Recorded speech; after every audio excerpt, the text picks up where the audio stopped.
Welcome to the Futurati podcast. Any member of the Futurati is somebody who believes in the power of the future. We know there's a better world ahead, and we indeed have the power to make it so. In our podcast, we talk to the best minds in the world about the most urgent problems facing mankind today, and we hope you learn as much from them as we do.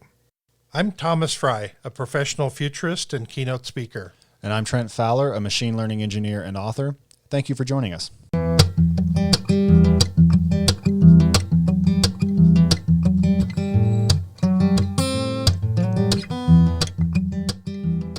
Good evening, everyone, and thank you for listening to the Futurati podcast. Tonight, we're joined by renowned futurist Peter Leiden, who is a former editor at Wired Magazine, the founder of reInvent, and a sought-after consultant and keynote speaker. Peter, thanks so much for coming on the show. It's great to be with you guys. Why don't you start by telling us a little bit about your background, your interests, and what brought you to working on the problems you focus on today? Well, I started out as a journalist and was recruited in the very early days of Wired Magazine, a founding team of Wired. I was not a founder, but was recruited by the founders to actually come out to San Francisco in the early to mid 90s and really started getting my head into the future. I mean, Wired was obviously always about new technologies, but it really thought of itself as a magazine of the future. So we spent a lot of time doing things beyond technology and thinking out far long term. I ended up running that magazine in the heyday and then moved on from there. But I had a series of media startups off of that. I mean, Wired was also an early kind of inventor of the early online media of the web. People don't really realize that, and from that, I've had a couple of my own startups. I've done a political startup on top of it. I've just kind of reinvented myself about every 5 years is sort of the next big thing. Alongside that, though, I've been also writing my own pieces. I've written a couple of books on the future. I've spent a lot of time as a keynote speaker, spending a lot of time in this country and also in Europe quite a bit, helping people understand kind of the sweet spot for me is about 10 to 30 years out. That's kind of where I focus on in terms of what's possible. Beyond that, I love to speculate and think about it, but it often gets more difficult to kind of really lay out things. And so and then my latest bit of work here, I've just finished a project that I've been working on for about 2 years now. A year and a half, which is really starting to think rigorously about the next 30 years. And I published a series of 6 stories about the next 30 years in Medium called The Transformation, a very positive but plausible look ahead at what we could expect to come here. I'm doing a lot of talks now, just starting to build off that new body of work. So you've kind of been a student of the publishing world and the written word, and you've watched that evolve. So what kind of things were surprising you along the way? Because there had to be a few things that caught you off guard. Well, I started, just given my age and everything here, I started in the world of old media, a newspaper, magazine. I worked for Newsweek. I was a foreign correspondent in Asia. Also worked for some newspapers in the United States, various things. And so when I first came into Wired, we really were opening up the whole new world of new media.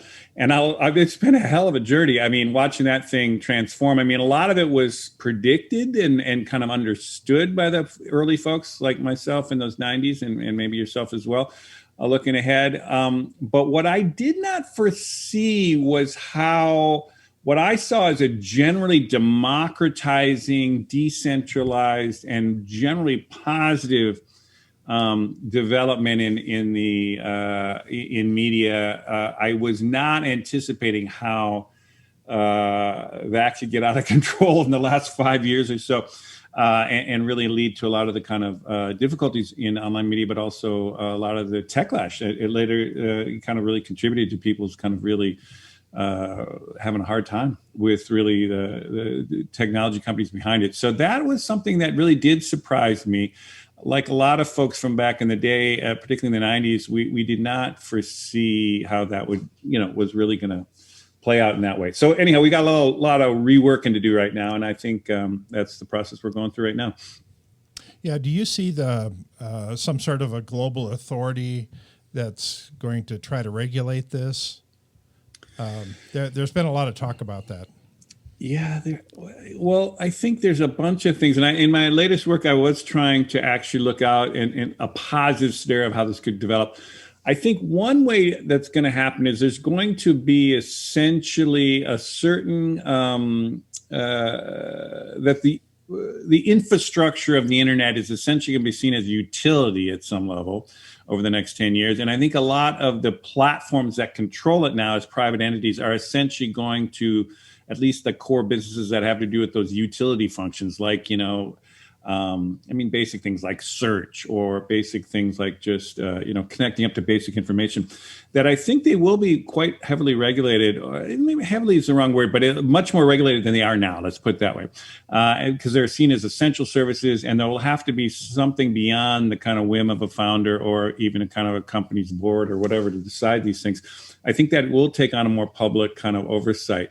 I don't know if it'll be global at that level of centralization, but I do think there's going to be a public oversight in that. I also think some of those core companies that will essentially spin off their more innovative pieces of the company. And so places like Google and others will, the utility side of the company will be kind of a boring place to be, just like, electrical utilities now or telephone utilities are kind of boring at some levels. They'll let go of that piece, and then the kind of more innovative folks will move off into the next big AIs or the, quantum computing and other things that'll happen. So they're going to probably evolve in that direction. So yes, I do think there'll be oversight. I don't think it'll be too centralized in terms of a global perspective, possibly by country, and maybe some kind of coordination at a global level. But right now, it's something's got to be done, and I think it's we're in the process of seeing it. It's kind of interesting to watch it morph right in front of our eyes.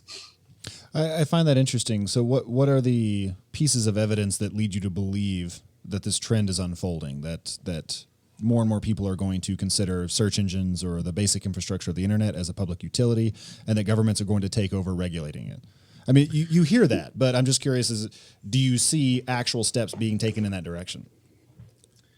Well, let's just put it in a little more strategic context. One way to think of it is the next 10 years, we're going to watch about the second half of the planet get pulled online. So in the next 10 years, by 2030, essentially every human being or close to it, with kind of some maybe pockets of real dire poverty or something, will have access to, at that time, what we think of now as high bandwidth connections. It'll be 5G-ish kind of things. We see all the different low-level, low orbit satellites going out, all the different things that are happening now. There's about 60, you could say, pushing it, maybe get 55 to 60% of the world now is online, more like 55. But think about the next 10 years and you bring everybody else on. That is only going to exacerbate the current situation.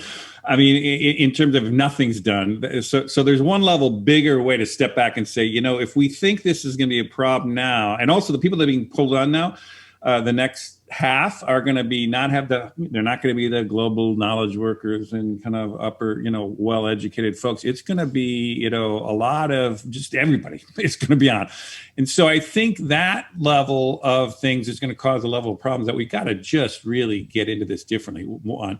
And two, I just think, and the pandemic's kind of shown it around the world as well, is how it's absolutely essential. I mean, people have been talking about how the internet's essential for a while now, but and you can make an argument of it 10 years ago for that matter, but it's only getting more and more central to everything now. It's everything from education to healthcare to work and all that stuff.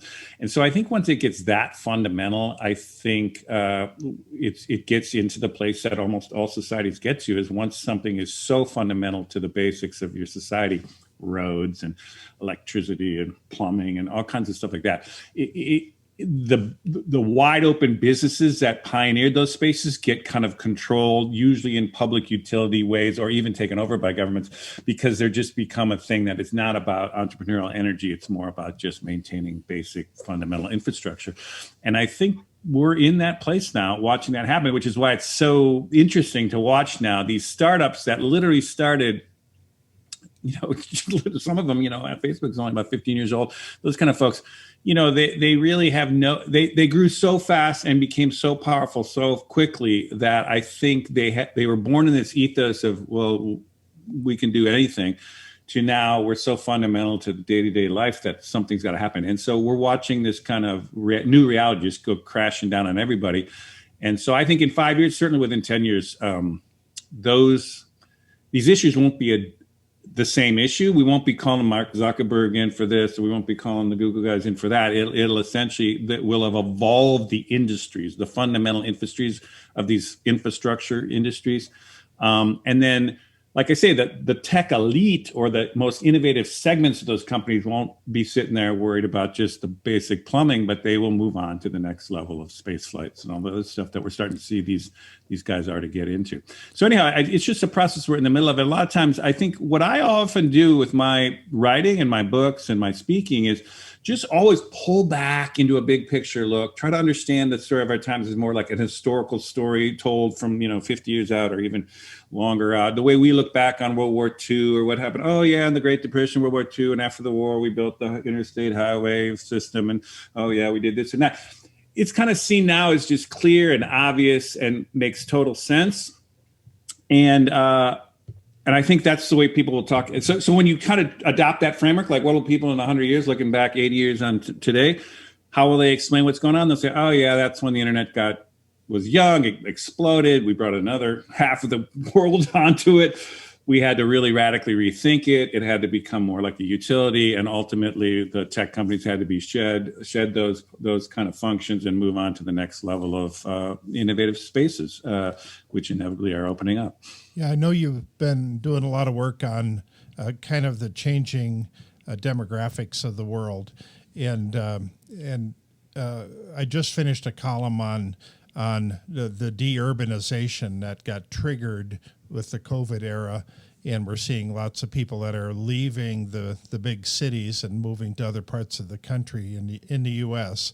I'm not sure how that's playing out in other countries, but it certainly, once we're able to connect anywhere and do our work from home, then paying high rent just to live in San Francisco or New York or some expensive real estate downtown, wherever, people quickly realize that that's not necessary, and they can live like a king in rural America or other rural parts of the world. So I find this interesting as it's playing out. I don't know if this is a long-term trend or not. I just was wanting to kind of get your thoughts on how that's evolving. Well, there's two main points I really make about this, which is they're both interesting but very different, which is one thing about cities and pandemics over the millennia is everyone always counts, particularly during pandemics, cities empty out forever, and they always bounce back. And I do think there's something about human beings and the physical contact of being around people that will certainly always bring people into cities. Now, the question is, will they always want to go to the super cities, the biggest cities? I think that trend also we're watching is a pretty interesting, consistent phenomena over decade. So I think there's one thing is I think you never underestimate humans' need to physically connect. And I'll just say one thing, it boils down to three letters, SEX is one of them. I mean, basically just humans will always want to be around other humans, and mostly because they want to have, sex, basically. Humans do like that. Physical interaction and connection. And I think as much as people have emptied out of cities right now in the pandemic is like people are freaked out. But, I think once it's safe, or once you get past the vaccine, or once this thing dies down, I think you're going to see a lot of migration back into cities all over the country, but also even the super cities. Now, the question about the super cities, meaning these hubs that just the expenses get so astronomical and stuff, I do think that actually will adjust over time, particularly as we virtualize more and more things. And I think that's a good thing, honestly. I mean, I'm sitting here in San Francisco or the San Francisco Bay Area, and it was getting intolerable. Even for me, I'm a total booster. I love the area. I've been here for 25 years. And But, it's just nothing, you couldn't move in traffic. I mean, it was just jammed. The prices were just nuts. Your kids couldn't even get, apartments and stuff. And anyhow, it got to the point where it's just unbearable anyhow. So the point is, yeah, we don't need that incredible packing, which kind of was the thing that happened before. And it's awesome and wonderful that a lot of the industries now are spreading back into the heartland, and all these other hubs are going on all over the place. I mean, Austin's booming. There's now Miami's booming with tech stuff. I mean, it's going in. I'm originally from Minneapolis. Minneapolis is booming. I mean, there's a lot of things going on all over, which is fantastic. And I think that's a good thing. And so there is a diffusion, but I would say never. Don't. Right now, the East Coast is having fun. They do it about every 2 years. Do a story about how San Francisco is over, and it's they do it every 2 years, and it never, it's just New York's way of kind of pounding on San Francisco, but it's totally overblown. I mean, right now, honestly, the house prices are still astronomical because it's not like they're emptying out in any kind of serious way. It is taking the edge off the jamming, and it is making it more like a normal functioning city, and I think that's a good thing. Yeah, with lots of countries having declining populations, we've been playing around with different scenarios, and the one that I find real interesting is this idea that sometime within the next 10 years that a lot of women who are pregnant will be able to go in and get genetically enhanced their child, and then that child will grow up with, you have a checklist of attributes that you can pick from, and then you have a smarter, brighter, faster, stronger human that results from that, and so then this idea of creating an equation around the lifetime value of a superhuman, and how does that change the dynamics of society, and willingness to have kids, and how the populations change, and I see that countries will want to have. This goes back to kind of the World War II era where they were trying to have a super elite race of people, but countries are going to want to have the most superhumans in their citizenry, and so how does something like that play out? Well, yeah, you're raising an interesting question. I mean, to put it in a little broader context, the way I've been thinking about this is the next. So what's happening now, far from what everyone's, wringing their hands around the gloom and doom, and, the economy's crashing and in some fundamental ways, and oh my God, the future is going to be bleak. I think my framing is that we're heading into three fundamental technology booms. One, and I'm getting to your question here, but I want to put it in the broader context. One is essentially we're watching stage two, the second big stage of information technology, which is going to be AI and this ubiquitous connection around the world, which is going to bring in literally another 3.5 billion people into the internet. And with AI is going to basically allow simultaneous language translation, all kinds of stuff that will cross-connect people and lead to all kinds of innovation. So that's a total boom, you could think of it, a tech and an economic boom that's just starting to roll out. Second thing is the energy technology thing, which we can get into as we know that whole shift in the fundamental energy source of the planet over the next 30 years, that's going to lead to just crazy historical kind of growth in these new technologies, but also in an economic sense. And the third area is what is broadly thought of as biotech. And I think you're touching on the two fundamentals there is our genetic understanding and then our genetic manipulation or genetic engineering, biological. And it goes beyond genes. It's kind of biological engineering. We're essentially going to be able to engineer living things. Now, out of those three giant tech waves, which combined is going to just open up a crazy boom period here, I think, in the next 30 years in general. The most different and the most challenging is that biotech space. And it's because we really have never faced up to the level of issues we're going to have to grapple with there. And you put your finger on one of the biggest ones, which is we clearly know understand the genome, the human genome. It's getting cheap enough. I mean, now it's under $1,000 for anyone to get it, and it's going to be nothing essentially by the end of the decade. Everyone's going to have their genes, and now we know how to manipulate it with CRISPR and all the posts kind of work on that. So then the question is, how do we deal with that? Now you're kind of jumping ahead and saying, well, okay, there are going to be some nations that are going to go ahead of it and get a kind of a jump on this and kind of manipulate it. I think this is going to be the really interesting question. And I think the way I play out the next 30 years is I think there's going to be some kind of global accords around the use of essentially genetic engineering applied to humans and probably applied also to other living things, but that we're going to have to work out some general norms. And even though it's possible to do this stuff, I think humans have shown in the past we can actually agree on boundaries to what's possible. I mean, I give an example. I mean, one of the biggest fears is going to be about biological warfare and bioterrorism, right? And so one of the things driving this before it's going to be, hey, my kid's going to be smarter than yours in high school or something. That's a problem, but that's less of a problem than someone genetically engineering, germs that will make this pandemic look like nothing.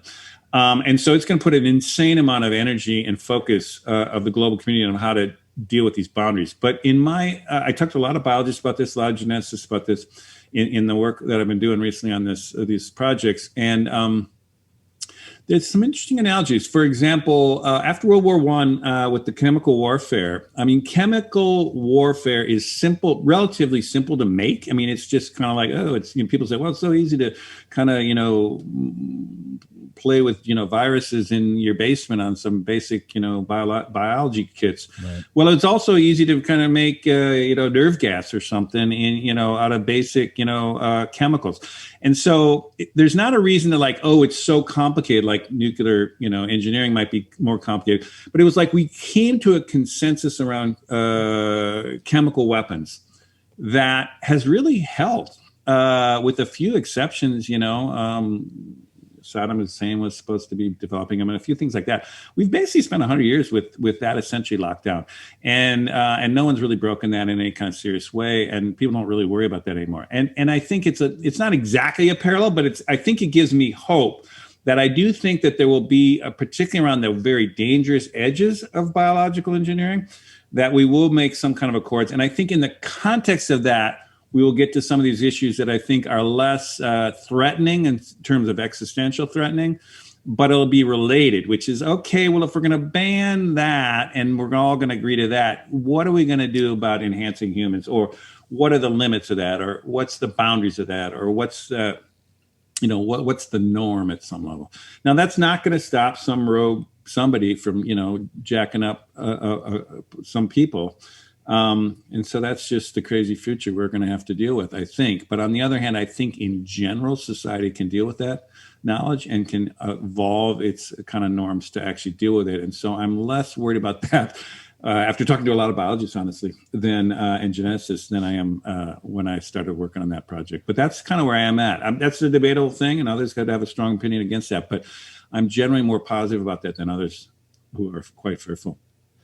Yeah, one way in which I'd want to just push back a little bit on the sanguine picture that you painted is that the example of chemical weapons is certainly instructive. And I'm always on the lookout for instances in which societies have managed to solve these thorny coordination problems, because that's hopeful, and I want to better understand the mechanisms that allow us to come to those consensuses, because there's so many problems that need to be solved in some sort of coordinated way. I think one distinguishing feature of the genetic enhancement technology is that there will be an almost unbelievable incentive to cheat on those accords, because it isn't just the ability to kill people more effectively. It's being able to raise the baseline IQ in a society over a period of 20 or 30 years. and to do so in a very subtle sort of way. And if China is rolling technology like this out, like what are we going to do? Go over there and do genetic sequencing on random selections of their population? And if we agree to the accords and abide by them, and some other society doesn't, and it comes to be that the average IQ there is 160 or 170, then effectively the rest of us will be sitting on our asses looking up at the ceiling while they are inventing everything. The future will simply belong to them. And so I like the example that you used, and I think it's worth studying similar episodes in history. But the incentive to cheat in this particular iteration of the prisoner's dilemma will be pretty overwhelming, and it's hard for me to believe that anybody will maintain the strictures they put in place. Good point. Like I say, there's a robust debate here, and we could probably spend the podcast discussing this. But I will say one more analogy I think is worth doing, which is, when the early days of nuclear weapons, there was a similar kind of sense that we had no idea how to stop that contagion, and people were absolutely convinced that we were going to blow ourselves to bit on all over the world. I mean, I'm old enough where I'm a boomer. A young boomer, the back end boomer, but I can literally remember in grade school us going, ducking under desks as though that was going to do anything about a nuclear bomb and stuff. I mean, we're terrified by this. And actually, if you talk to anybody at the time, they were assuming, American cities were going to get hit, and this is how many, and how, could we deal with 100 million casualties? And anyhow, it's like that was the norm, right? And yet here we are. I mean, even though there's still a threat, and we got to think about that stuff. We figured that out. Now, and all I'm saying is, I'm not saying that's the exact same solution to figure that out, because that was a different arms race and balance of power and all kinds of stuff. But the point is, they didn't have any idea how to solve that at the time, and they eventually solved it. And we've been able to maintain that kind of situation till now. And the same thing with chemicals. So I'm just saying, this is another level of complex problem that today on this podcast, we're probably not going to figure it out per se. But I think I'm encouraged that I think there are pathways forward that show promise. There's analogies of the past that are actually encouraging. And then what I'm kind of fighting against, not with you guys per se, but in general with my body of work, is there are so many people out there talking about the negative possibilities of the future and disaster scenarios and dystopias and, oh my God, we're doomed in a million ways, right? Because it's very easy to unwind and show how everything goes to hell. But the thing is, I'm just trying to push back and say, not to you guys, but in general about the general thought like that, which is, yeah, we don't maybe know exactly now, but there's some ways to start moving, and I can imagine this, and it's like that. And so that's why I'm just putting to people now a little bit of that. And I think, again, we can talk about 20 other examples like this, not about genetic engineering, but other things about the future. I think it's one of the problems about thinking about the future structurally, and you guys are the futurati, is it's a lot easier to understand how things could go to hell in the future than it is to understand how things could come together and be awesome in the future. I mean, at least in a plausible way. I mean, you can kind of say, the aliens will come and they'll save us, whatever. There's that level. But I'm just talking about, it's just hard. As a guy who works a lot on scenarios and a lot about strategic planning and a lot of kind of, thinking about foresight, it's just hard to think through things. And one of the reasons for that, by the way, is, and I'm talking about this in this talk I'm going to be doing at the Long Now, literally next week, it's going to have a lot to do with the lessons, what I've been learned over time about foresight and future thinking. And one of the things which applies here is that the problem about envisioning the future in a positive way is that it's so dependent fundamentally on innovation. And innovation by definition is doing things that we have never been done, coming out of millions of different brains.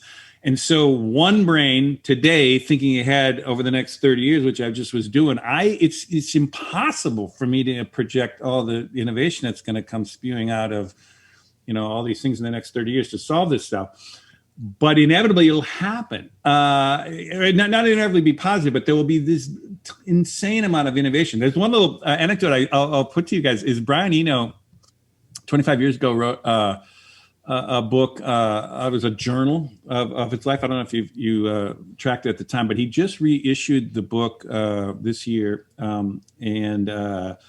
about, it's this journal from 25 years ago. And what he did in the new issue is he had collected words that didn't exist, just words that didn't exist 25 years ago. And the list is an insane list. It's just hundreds and thousands. I think it was like 1,000 some words. And every one of those words explains a thing that you couldn't have envisioned or even explained, let alone come up with the name for it 25 years ago. But now looking back on it, you look at it and say, oh, obviously all this stuff happened. And so it's kind of, again, a thing about looking forward is you can't anticipate and really the innovation. But when you look back in history, human ingenuity and human innovation solved so many problems that stymied us in the past. And that over time we look back and we say, oh, of course we solved that. But looking forward, it's hard to see that kind of energy. And so you have to have a little bit more of a faith, essentially, that human ingenuity and human faith will essentially solve stuff. And so I have kind of two little lessons I just keep thinking about myself all the time is I think never underestimate the power of human ingenuity is one, or human innovation. And also never underestimate the power of new tools or new technologies. That's the other thing I think we don't fully anticipate is how much you can leverage new tools to solve our current problems that stymie us. Like AI in 25 years, based on quantum computing or something, is going to be a tool that we can't even begin to think of what it's going to do half the time. But it might solve your problem about the human enhancement problem through something that we can't anticipate. Now, anyhow, I'm just kind of riffing now, but I'm just saying there's a lot of movement in the future here. New tools, human ingenuity, combine them. Who knows how we're going to solve it? But my gut feeling is we'll solve that, among others. Yeah, certainly one of the counter forces is we're creating more awareness of everything happening in the world. And so while we can definitely go off the rails and do things where we're putting more and more power in the hands of an individual, the fact that we are now more aware of everything that everybody's doing it tends to dampen somebody's enthusiasm for being a radical. I mean, just even the idea of robbing a bank, taking a gun and walking into a bank anymore. Nobody does that, hardly.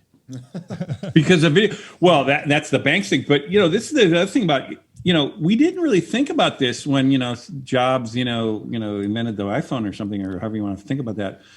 But hey, when you put a camera that's easily accessible to every human or every American, let's just say in this country, or half the planet, and it can record video instantaneously and upload it to the net, it's like, wow, that solves a lot of problems. Like, okay, who stormed the Capitol on January 6th? Well, you don't have to like do shoe leather, kind of start from scratch. You look at the video or something, or like, all this issues around Black Lives Matter and things about, police abuses of, African Americans, or, people have been saying this for a long time, but it was only like, boy, you got it on video, multiple spaces, is like, it changes the solution set of possible what you can do.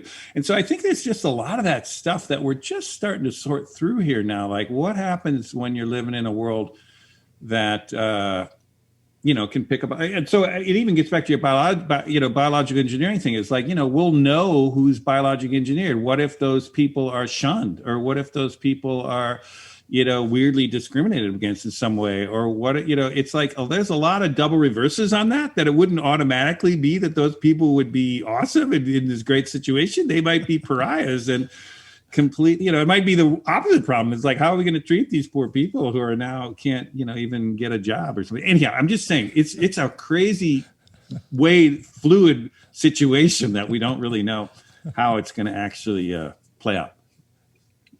Yeah. So I wanted to get your thoughts on methodology, because you're a futurist, Thomas is a futurist. And in the discussion that we just had about the difficulty in predicting how things are going to unfold, there were two issues that I felt like you were highlighting. The first is that it's much easier to game out scenarios in which everything goes wrong, for the same reason that there's lots of ways for a pile of glass to be a pile of glass, but fewer ways for it to be a plate or a cup.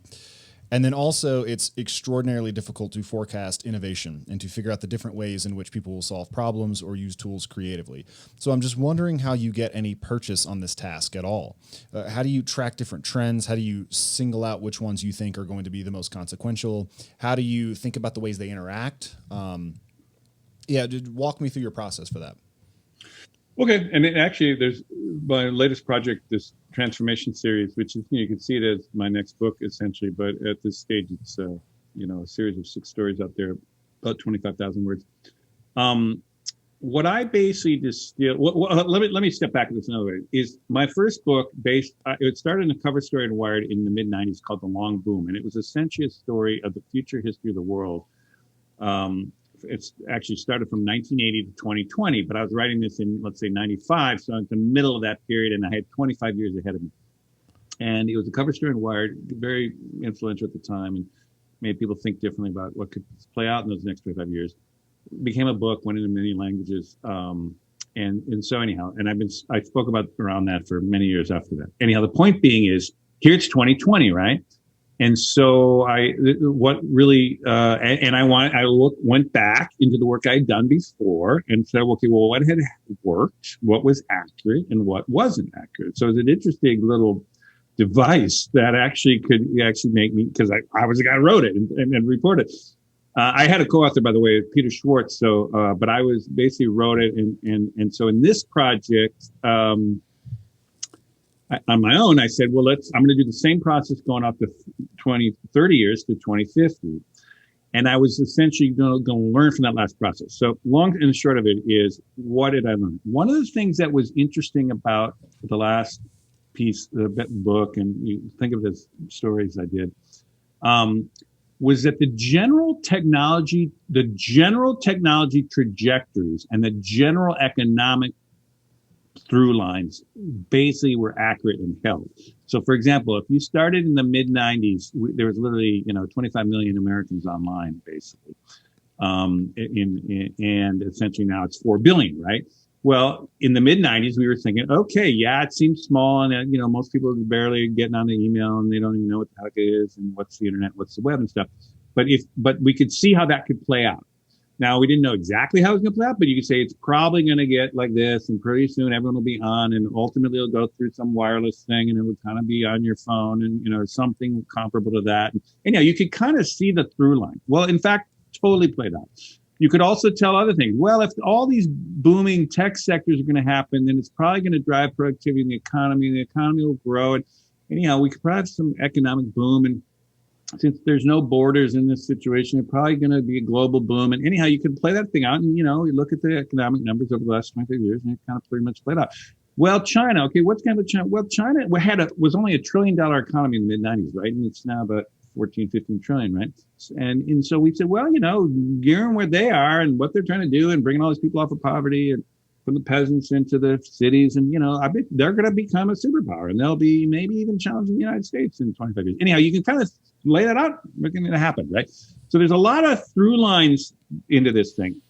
Things that get trickier was we threw things into the original piece, like, well, we're going to go back to Mars, or so we thought we'd get back into space and go into Mars. Well, that was a political decision that had to do with a lot of things. Was that inevitable? No, but it was kind of a storytelling device. So we tried to figure out, well, there would be genetic breakthroughs, but, maybe we'd solve, a quarter of diseases. Anyhow, we were making some estimates on things that got more specific. Those were harder. Or we thought fuel cell technology was going to be a bigger deal in alternative energy than, in fact, it turned out to be. And anyhow, there's misses you can get, but there's general through lines. So the long and short of it, I'm saying, is what I did in this project was I came up with about a dozen what I call the inexorables, as in inexorable, not inevitable, but inexorable. And then I think you can actually think about the future. You can distill these inexorables. Now, some of them are technology inexorables. I mentioned some already earlier in this, the information technology boom, the biotech boom, and the energy boom. That's just going to happen. It's, it'll get shaped or go slower or faster. But in general, those are inexorable things that are going to happen.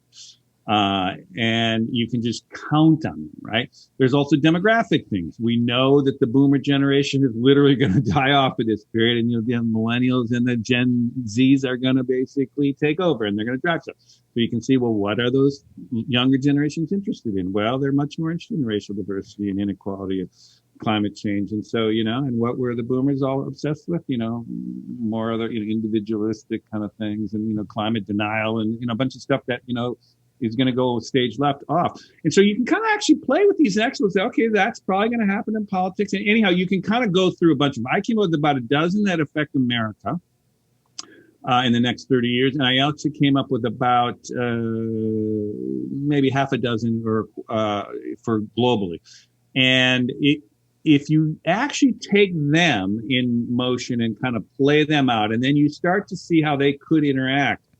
Okay, well, that generation is going to be in political power. They're totally into climate change. The energy technology is taken off. The solar is ready to scale. It's cheaper than carbon. And you can play these things off and say, yeah, it's credible. In the next 30 years, we're going to transition off carbon into clean energy. Anyhow, there's ways to play it out. And does it take 20 years, 30 years, 50 years, whatever? There's some debate on the timing, but the general thrust of that story is there, barring a wild card or barring some crazy disaster. So anyhow, there is a way to think about that. What is the hardest thing to predict, but not impossible, is politics, I would say. And politics in the broader sense, meaning, we could not foresee that some Middle East terrorists were going to drive a plane into the World Trade Center and send the United States into 2 wars in the Middle East, sitting there in 1997 writing that. You could maybe say there'd be some terrorism, but you couldn't anticipate that we'd put $2 trillion into a war that lasted 20 years in the Middle East. Or that it would be, the presidency would be run by George Bush and Cheney and whatever. They made these decisions. So there's a lot of wild cards around political decisions in the broadest sense, humans doing crazy stuff in the political and social space. But other stuff that you can actually hang on to. And I think that's the missing piece that people underestimate, which is, because a lot of people say, there's no way you can predict the future, period. Not true, actually. For example, right now, the population in the United States is 335 million people. You know what generations they are. You just push them out 20, 30 years. And those millennials that are 39 now are going to be 59, in 20 years, and what happens when you're 59? You're, running companies and blah, blah, blah. What happens with those Gen Zers who are just coming on? Oh, they'll be having families in 20 years. Anyhow, there is ways to game out the future and act in ways that really help you think strategically about what's coming. And accurately, I would say. I'm reminded years ago of when I did a Da Vinci Institute interview with Robin Hanson, the futurist and economist at George Mason University.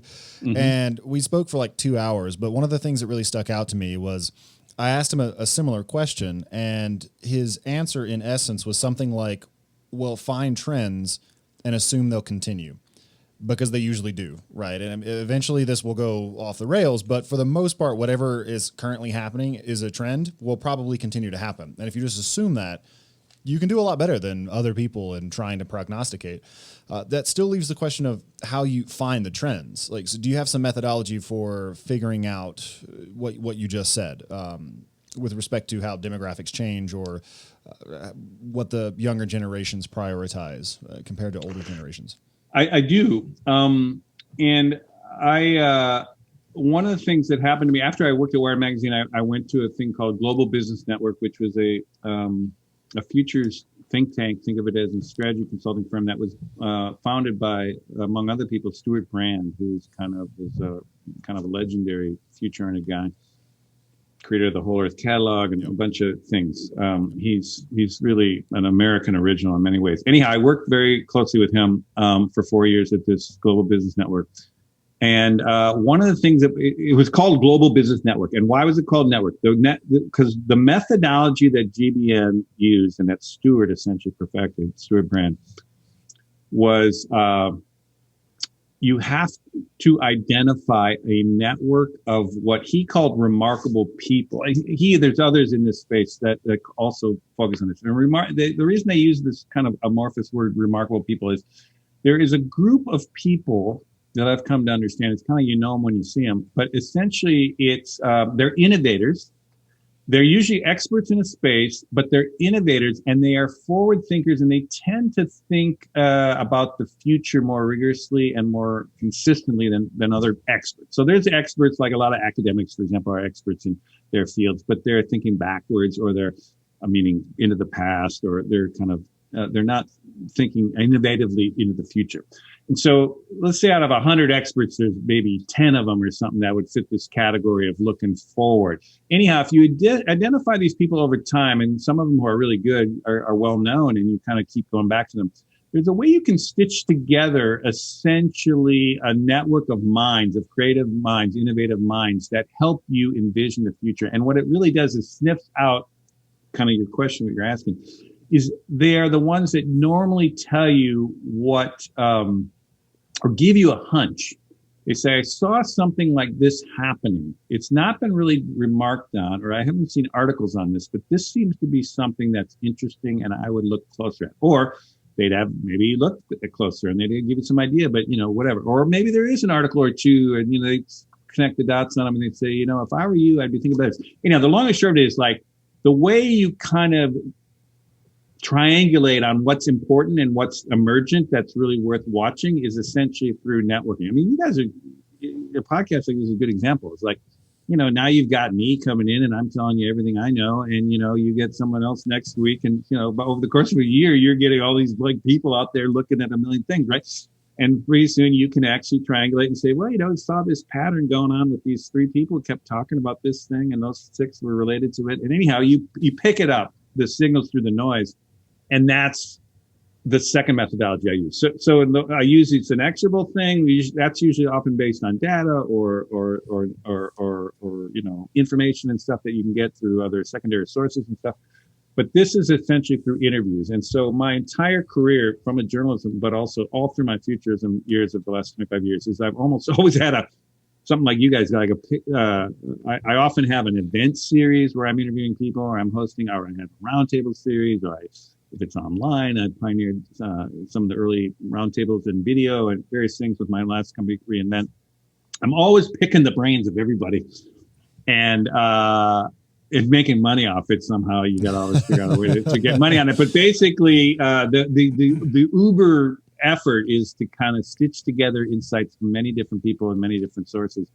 And when you get someone who's great, like this is why I was mentioning you how I was listening to your David Brin podcast earlier that had been previous to me here a few months ago. But he's one of those gems. Like you eventually identify who the gems are, and you can kind of go back to them too. And so there's just a kind of a thing, and you say, well, what fits the category, and how do you really identify them? It's a kind of it when you see it thing. But if you get enough of those over the course of a lifetime, which I've been fortunate to do, it really is helpful in understanding what's coming next. And what I do actually in my career, let's put it this way, is I tend to then, whether it's through speaking, I do a lot of kind of keynote speaking, or through talking to senior executives or leaders, is essentially distill those insights and synthesize them and kind of make them understandable to other people. Who would be up to their eyeballs. So this last series I just did of 25, or of these 6 stories, was based on in-depth interviews with at least 25 core ones. And instead of a senior exec talking to 25 people like that for 2 to 3 hours each, they listen to me for 45 minutes, kind of distill down what I'm learning. And anyhow, there's a translation factor for a guy like me, and maybe you guys are maybe the same in that way. But anyhow, there's a function for the distillation, synthesis, and communication thing, which is kind of where I come. But the method is to tap into this diverse set of, and diverse, meaning very diverse, very different, very innovative brains. Yeah, so you're counting on a kind of a remarkable people network, and yes, that's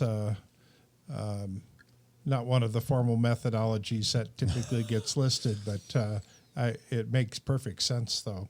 Well, I'm reminded of a quote from Peter Thiel where he says that he doesn't do productivity systems. He just wakes up and talks to the most interesting people that he can all day long, and then billions of dollars come out of that. Of course, he's brilliant as well, but it really helps if you can just regularly pick the brains of really smart people.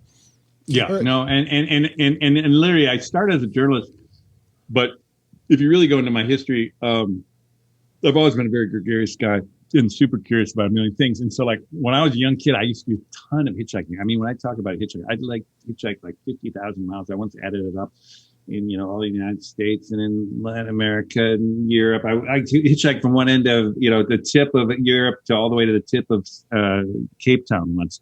It took me about a year, but basically, oh my God. It was essentially, well, I say this because one of the things I just found is you can jump into any car or any truck or whatever it is. And it's just amazing how if you just start asking anybody a question, just start getting them to talk about themselves. And you can jump into any random car. And I would just talk to everybody. I would talk to them for 8 hours, however long the trip was, cross country trip, you go on for days sometimes, but you just keep asking questions and people will just answer. And as a young journalist, I used to remember this too. It's astounding. You can walk into any, crime scene or whatever. You go walk into the neighbor's house or something and just start asking questions. People will tell you always. I mean, it's amazing what people will do. So it's just tapping into that method of idea extraction. If you get good at it, you can, and I've been at it for my entire life now. It isn't a formal thing. The way you just said is not your formal foresight tool, but honestly, it's the best method from my point of view, and it really it's been central to the way I do things.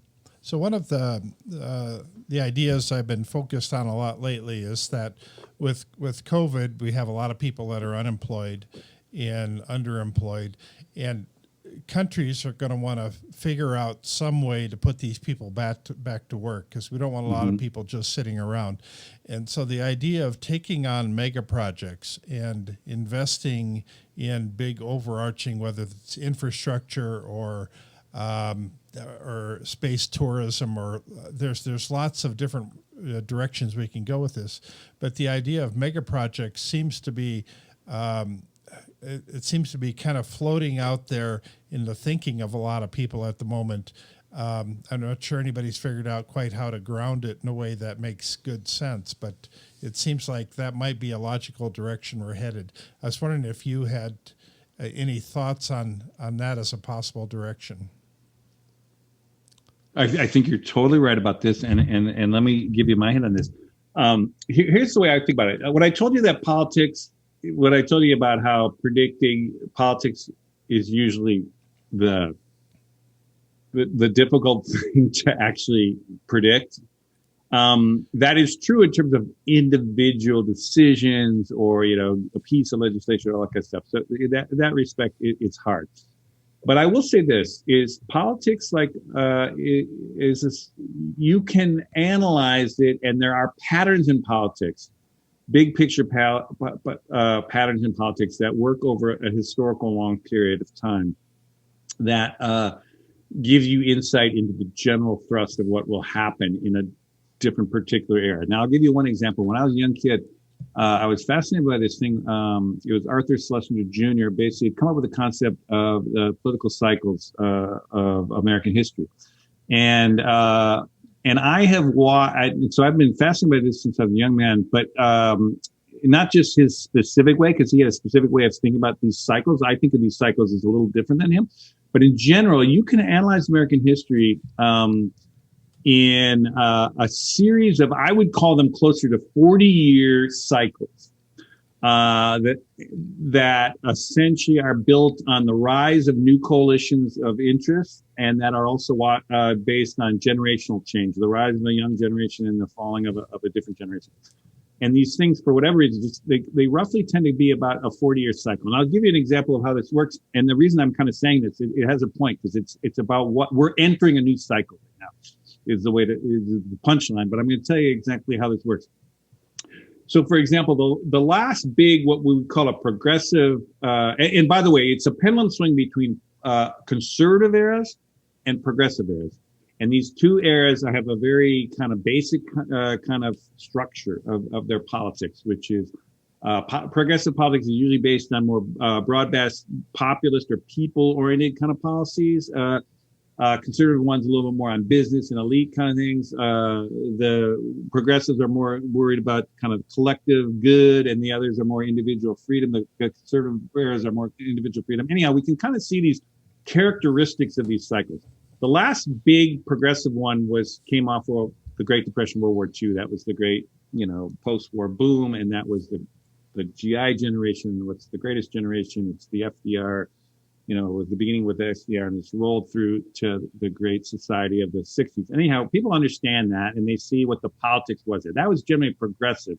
Conservatives were kind of, even kind of people that call themselves conservatives were still playing in this general framework of a progressive, big government, invest in the infrastructure. A lot of the characteristics of these periods played out there. Then we watched in this country and that was a 40-year period from the 30s through the 70s. Then you basically got the 80s through we're just ending it now in 2020. We had about a 40-year run here, started with Ronald Reagan, clearly a conservative. And it's basically the whole era has been shaped by a more conservative politics, not just in the Republican Party, but even the Democrats kind of play within a conservative playbook, tax cuts and keeping government small and individual freedom is huge and that kind of stuff. Anyhow, I would argue that we've kind of watched the end of that. Trump was kind of the last kind of stage of that era. And I think what you're starting to see, I would argue, is essentially the beginning of another cycle. And it's not necessarily like a guy like Biden is going to lead the way as the kind of guy because he's too old in a way, but he's starting to shift. Big governments coming back, investing in infrastructure, mega projects, the way you're describing, climate change, these things that are structuring. He's starting to talk about it in his administration, but I think it goes way beyond that. I'm just saying it's more rooted in the millennial generation who's now 39 and under to 26 or so, and the Gen Zs that are also kind of aligned with them. They're into climate change, big projects, inequality, racial inequities. They're all aligned in this stuff. And they're ascendant. They're kind of getting to the point where they're going to be the ballast in politics and in where the society's going. So I would argue that we're heading, and this is again another thing I'm laying out in the next 30 years here, beside these technology booms and beside where I'm kind of lining all this stuff, I think you're going to have a different attitude towards government intervention and driving changes, mega projects.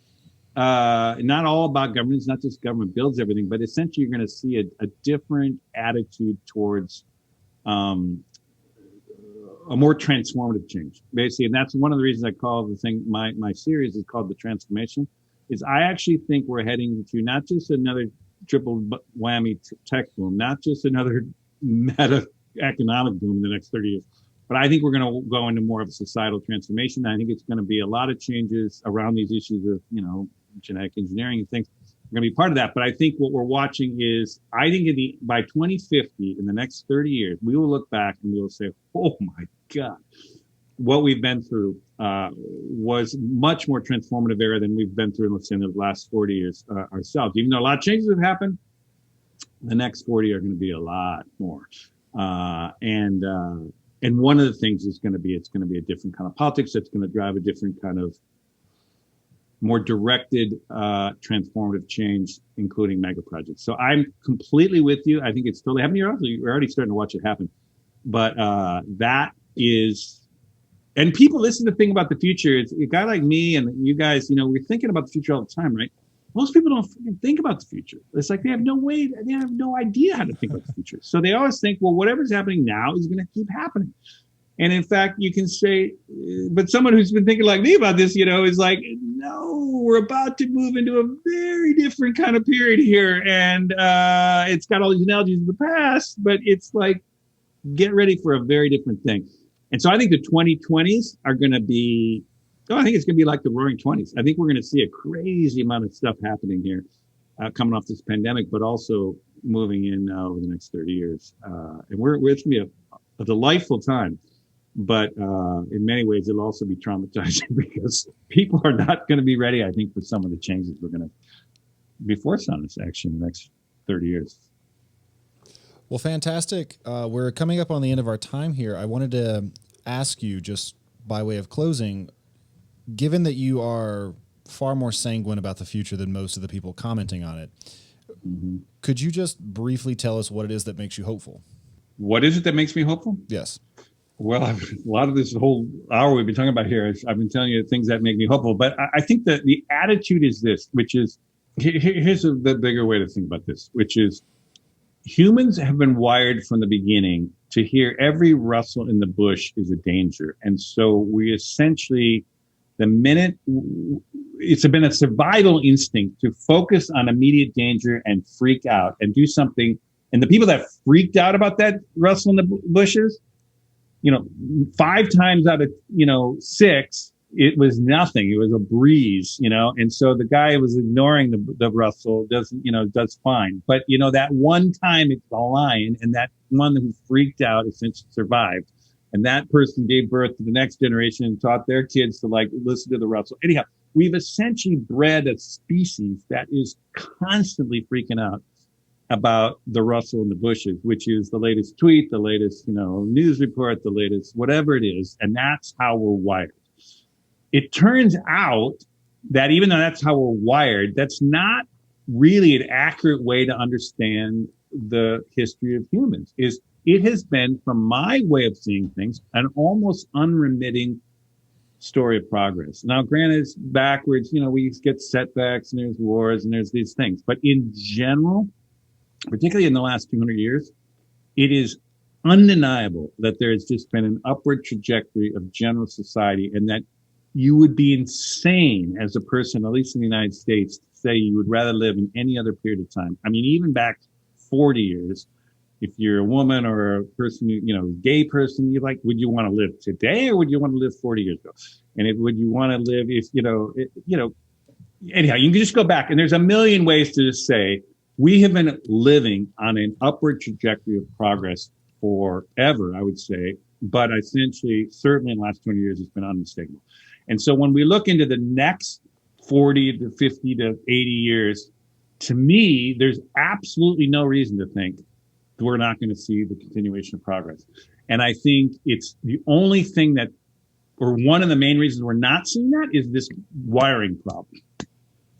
And so spending my life or my career is trying to get people to contain that anxiety and ignore the rustle for a minute and just open their mind to thinking, you know what?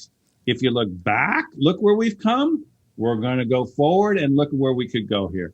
And if people can wrap their head around that, and I can just give them an hour of talk or whatever, a book or a read or whatever they can read of my stuff, and they think, there might be something there. That to me is progress. And that is a thing that I think we can go from. And so, yes, I am really bullish on the future. I'm very positive, but I'm not super, Pollyannish about it. I'm just, I think, more accurately looking ahead than most people do, just because they're wired to freak out about everything. And I'm not.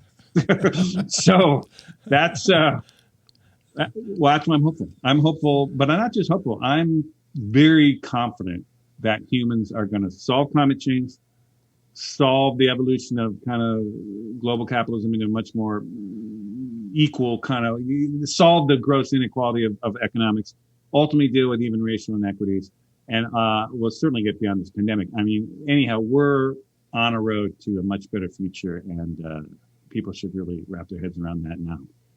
Well, that is a fantastic and upbeat note to end on. Thanks so much for joining us, Peter. Yeah, that's quite remarkable. I really appreciate you spending some time with us. This is quite remarkable. Thank you so much. It's been great talking with you guys, and maybe we'll do it again on this sometime. But thanks for having me on. Absolutely. All right. Thanks, Peter.